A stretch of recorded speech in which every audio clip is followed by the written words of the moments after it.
Hello viewers, welcome to another episode of my garden. Here are my guava filled fruit trees. We have to share the guavas with birds, which is okay. They're pretty fair in sharing.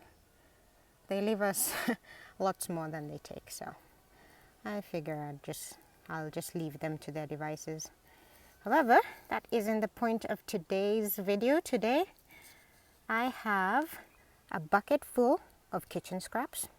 Had some fresh OJ this morning to fill it up.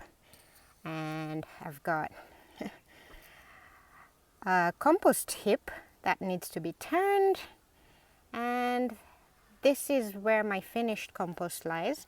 Now there's like an epic tomato plant growing in my finished compost, and I don't have the heart to take it out, so just look at this monster.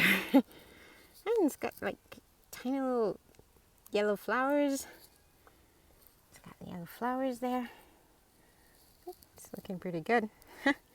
Yeah, I don't have the heart to remove it for now, so I might let it just do its thing, give us some fruit, and then walk around the other areas to get the finished compost.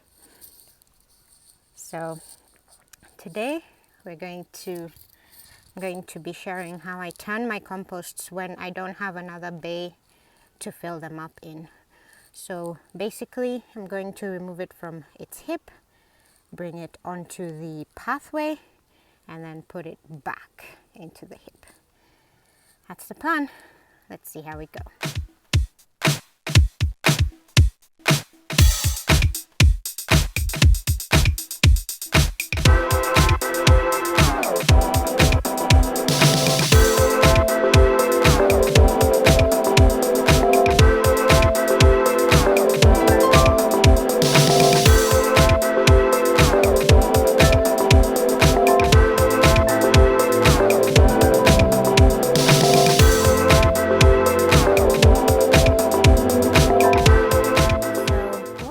Sometimes with compost is that some of the material is so water consuming, like chicken manure, as you can see there, that when it starts to heat up, it uses up all the water in the compost. Now, the other thing you'll notice is this compost pile is made up of material from 2 different times.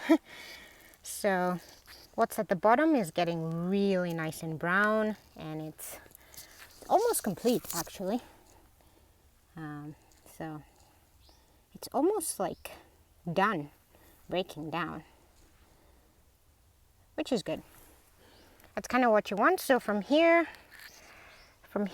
it'll come into the finished pile, but it's not yet very ready, and I kind of want to use it to accelerate the pace of the other composting stuff, like all these twigs. I know the twigs won't completely break down, but they're great for adding air into the compost so that it doesn't become a disgusting slimy mess anaerobically. So yeah, I'm going to water my compost. Maybe not now, maybe later after I remove the nice looking compost from the heap, and then I'll water this stuff. This stuff I'll thoroughly water, probably 2 or 3 trips of both of my watering cans.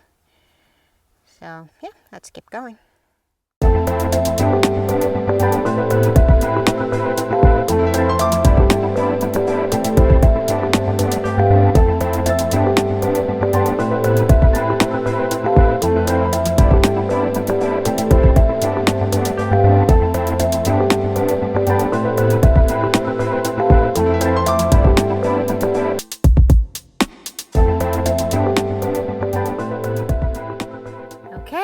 So now have emptied the little bay. It's time to put it all back. Oh my god, I am exhausted. But I'm not done yet, so let's keep going.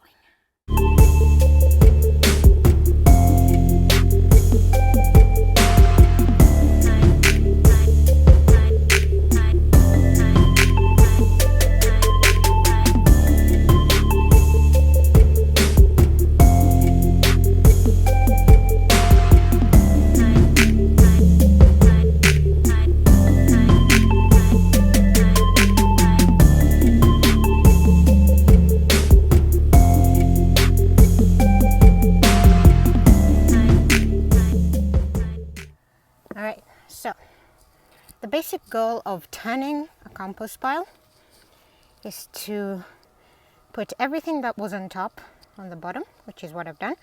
So the pile that was at the top, I put there, and then I've put it back at the bottom. I'm also going to water it because it's pretty dry. The deeper it is in the pile, the faster it will cook and become compost again. So I'm going to water that pile and then put what was on top, what was at the bottom on top of that. Now, I've left the hay, or rather the clipped grass from our lawn. I've left it last because when it's on top, it kind of provides a nice insulative layer, which preserves water and also helps hide all those little animals that are changing your compost into compost. So, yep, let's get going.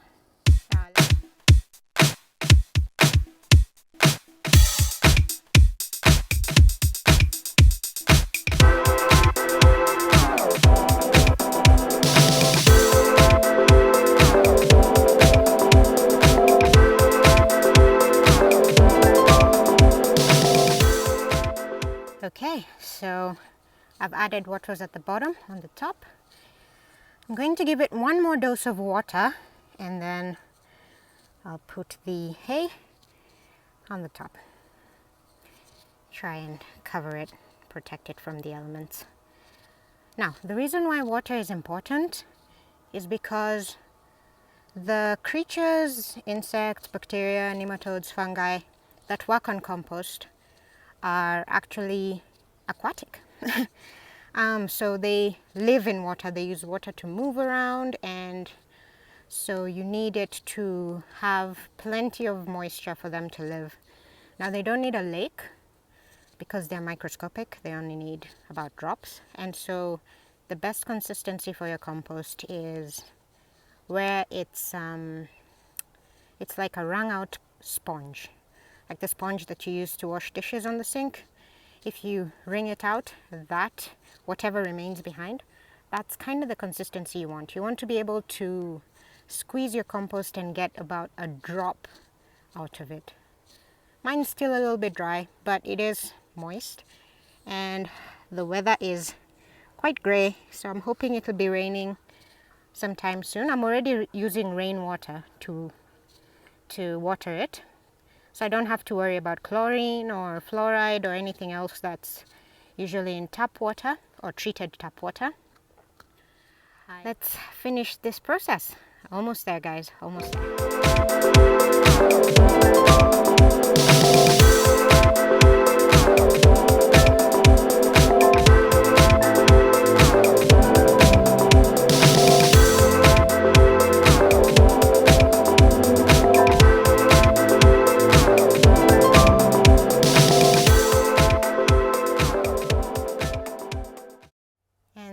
That's the conclusion of my pile turning. So the next time I actually turn this pile, maybe in about 3 weeks or 2 weeks, it'll be ready for the end pile, for the finished compost. As you've seen, the majority of the stuff inside is pretty close to being done.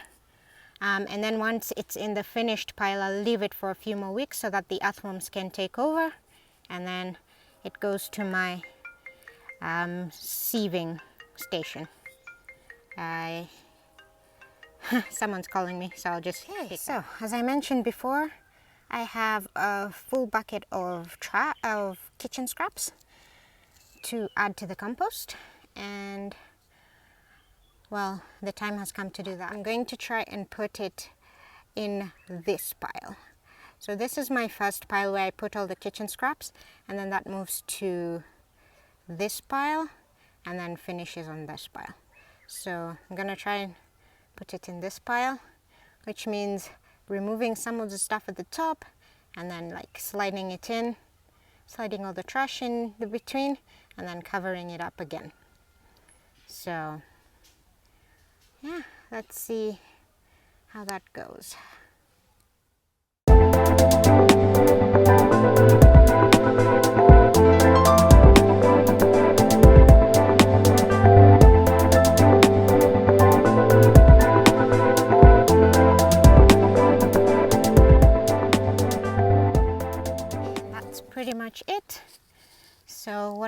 do now is I'm just gonna clean my bucket, take it back to the house, and I'm gonna leave this guy for maybe about 2 weeks.